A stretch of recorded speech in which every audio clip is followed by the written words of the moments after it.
Hello and welcome. In this video, I'm going to be talking about how to be fast on the field and not just how to be straight line fast, because that's all we think about. You know, we think of technique and fast twitch muscle fibers generally, and that's how you're going to be fast. But there's more to being fast on the field. And you'll notice that there's players out there that just seem to have more time, more space than other players. So what is that? So in this video, I want to really help parents who want to help their kids get fast. If you're a rugby player and you want to get fast, this is obviously going to help you too. But a lot of this stuff really matters when you're young. So in those earlier years, we can really start to develop some of these ones like brain, springs, rhythm. Okay, so these ones are going to be great to develop if you've got younger kids. And I think when you have younger kids, they're what we really want to be developing over more the power stuff. Although we can still get the power, we can still do the technique stuff as well.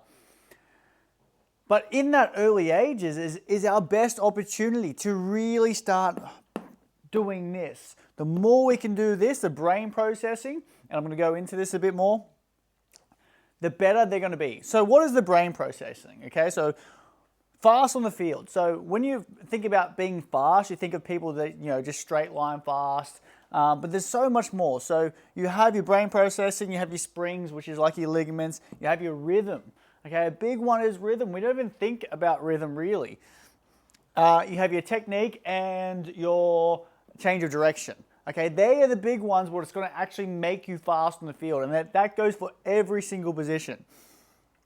So the brain processing is how fast your brain sees what's happening and then you then react to that. Okay, so like the better you can actually see into the future and you know that situation and you know what to do, then your body will do things much, much faster. And either you will know to move forward, to move back, to what position you need to be into.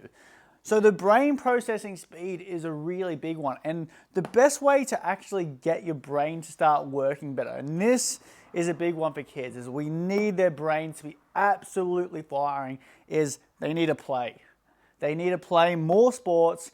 They need to understand coordination. They need to do more things. So in my junior rugby academy, I actually teach the kids to juggle in between their sets. So like, while we're building the power and the fast twitch muscle fibers, what we're trying to do and building up their springs at the same time, in the rest periods, I'm doing things for their brains, okay? So their brains just automatically start building up things. So if you have really good coordination, right? If you have really good coordination, then you won't be thinking about other things, okay? So like I can juggle and still talk. As long as I'm looking forward, my brain's already getting... it's already knowing what to do. And so that's what your kids need to be able to do. They need to be able to pass really well. They need to be able to catch really well. And when I say really well, it's not even a thought for them. Okay, they need to be able to tackle and get into tackling position so it's not even a thought for them. Okay, and then that will actually make them fast. So what you'll see is they'll get around the field faster because they know exactly what they need to do. So watching footage, okay, as you get older, watch more footage. Watch your own footage. Where were you? What did you do? Assess that, okay? Watch what professionals do. Go out and play touch footy, okay? Do all as much as you can playing wise because your brain will get better at identifying what you need to do, okay? Juggle. Work on your foot skills, okay? You should be able to kick a ball, whether you're front row or back row. Okay, doesn't matter. You need to be able to kick. You need to have the best coordination as possible. And if you have kids, if you can work on all those different skills, they are going to be such better players. Okay, the speed that they will be able to move at will be way faster, and they will be fitter. Okay, because fitness isn't just going to come down to their VO2 max, right? It's going to come down to their ability to do skills.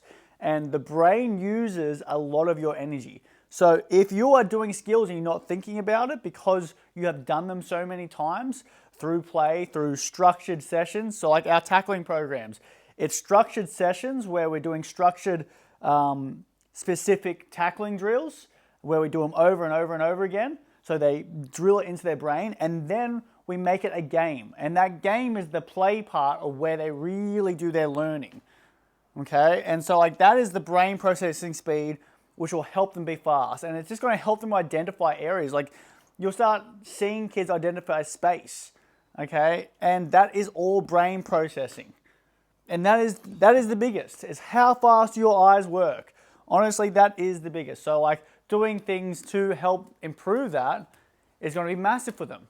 And that's why you'll actually find, I've done a lot of research into kids stuff, is that most kids do multiple sports when they're young that go on to do to be great athletes. Okay, there's very few that don't do multiple different sports that actually go on.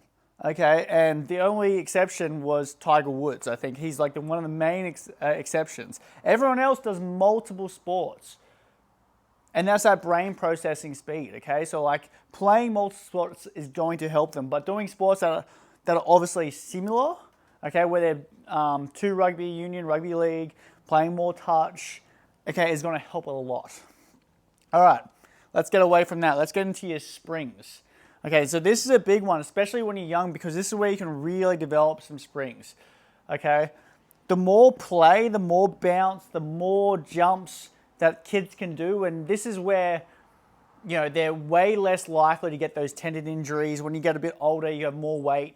That's where the tendon issues usually come on, because they're doing too much or they haven't developed that tissue enough, okay? And then they've gone and done too much.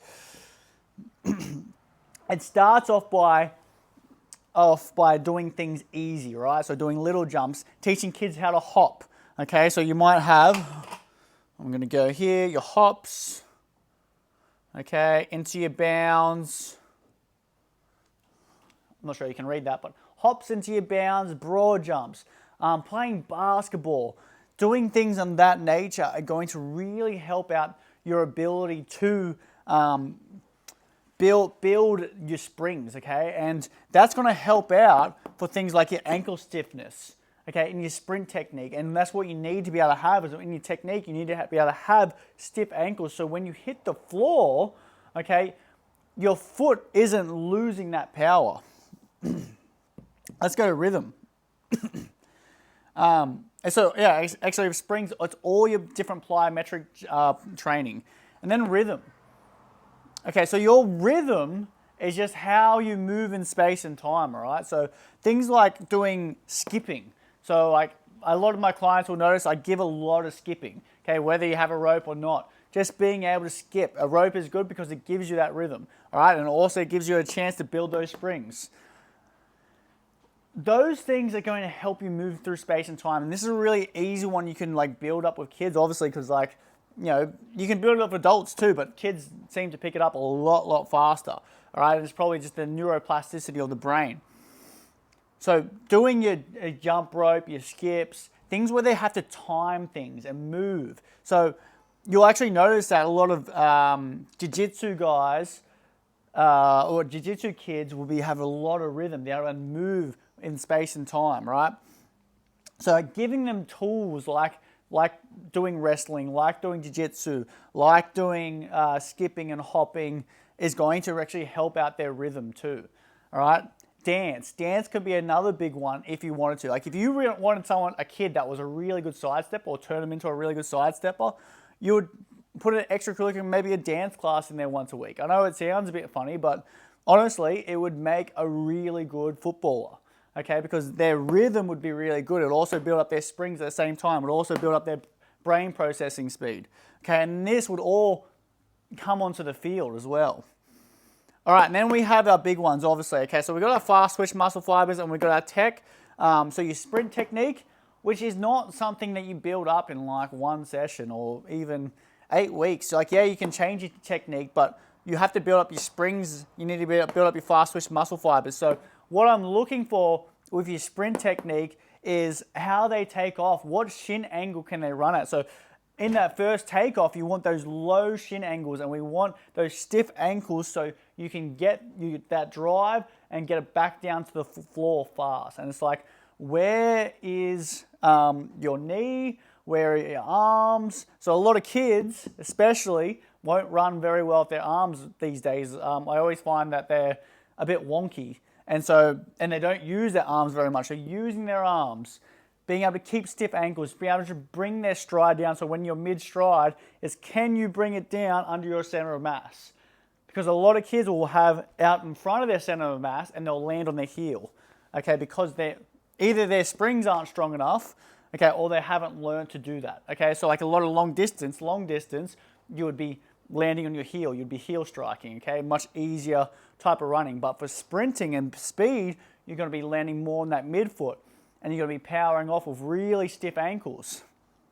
So where you land and that is all going to come down to your technique, okay? And getting either a sprint coach, doing sprint programs, things like your sled takeoffs are going to be really helpful for that, especially for kids. Like you notice once you give them a little bit of weight behind them or you hold a band for them, they'll actually start to hit the floor and they'll start to land on that midfoot.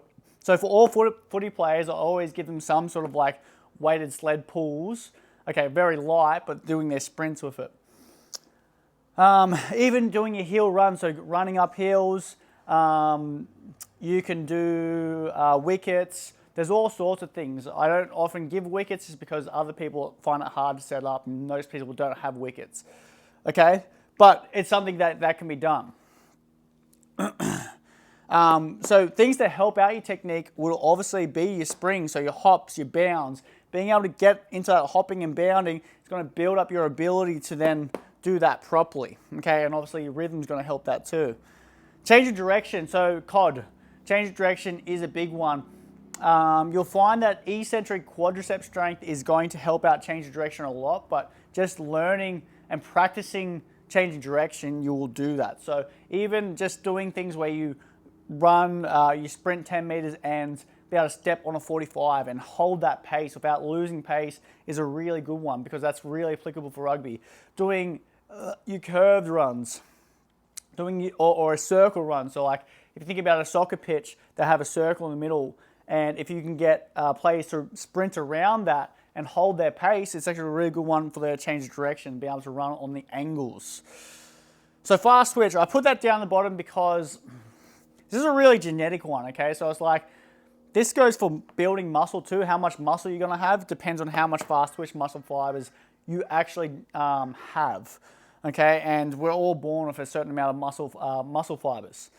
Now, we can sort of move our muscle fibers towards more fast twitch by doing explosive work, okay? So like with my kids' programs, all my programs, we're going to do some sort of fast movements. Okay, so you apply metrics, but also things where you're just throwing things. Like think of a medicine ball and you throw it as far as you can, or medicine ball, throwing it as high as you can, doing a push-up with no eccentric where you're just pushing it as hard as you can, doing a broad jump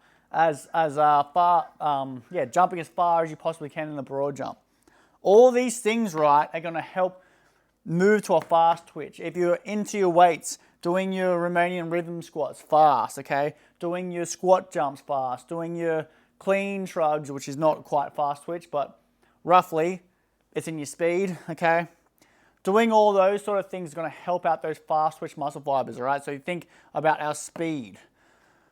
So these are the things that are going to make you a fast rugby player on the field, or your son or daughter a fast rugby player, okay? So for junior athletes, like that 7 to 14, as long as they can do our like minimums, so like 20 push-ups, 10 pull-ups, they can do those sort of things. They can do 20 lunges on each leg well. Then like this is where you need to be doing, like that's where you need to spend your time. Sprint technique, all of these ones, okay?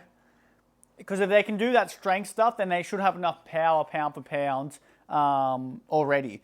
And then as they get older, that's when I would add in like 14 plus is when I would start going, okay, now you can go into your weights. Because realistically, it's only going to take you about 2 to 3 years to get properly strong.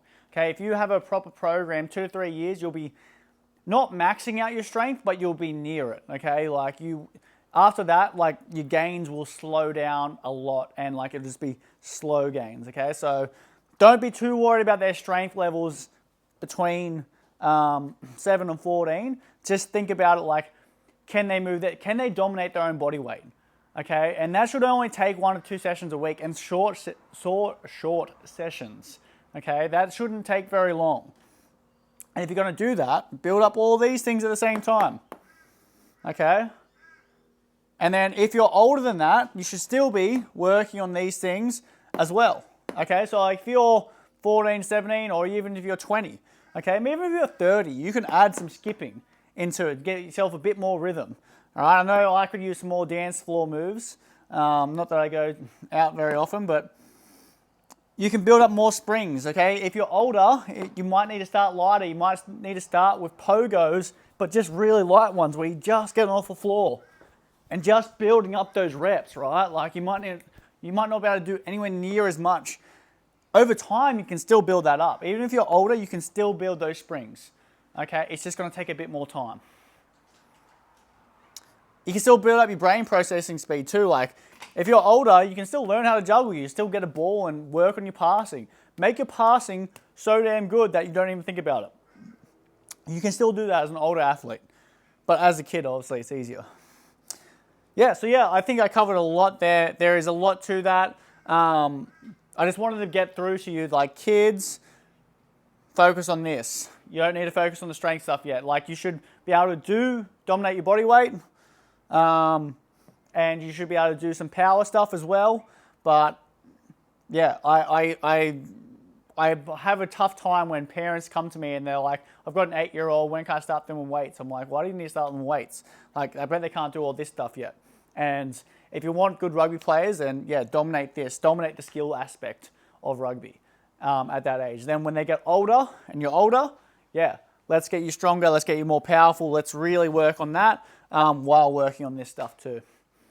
Cool. If you have any questions, send me a message on Instagram, Rugby Development Coach, or Facebook. You can send me a message. Check out our programs below and like and share.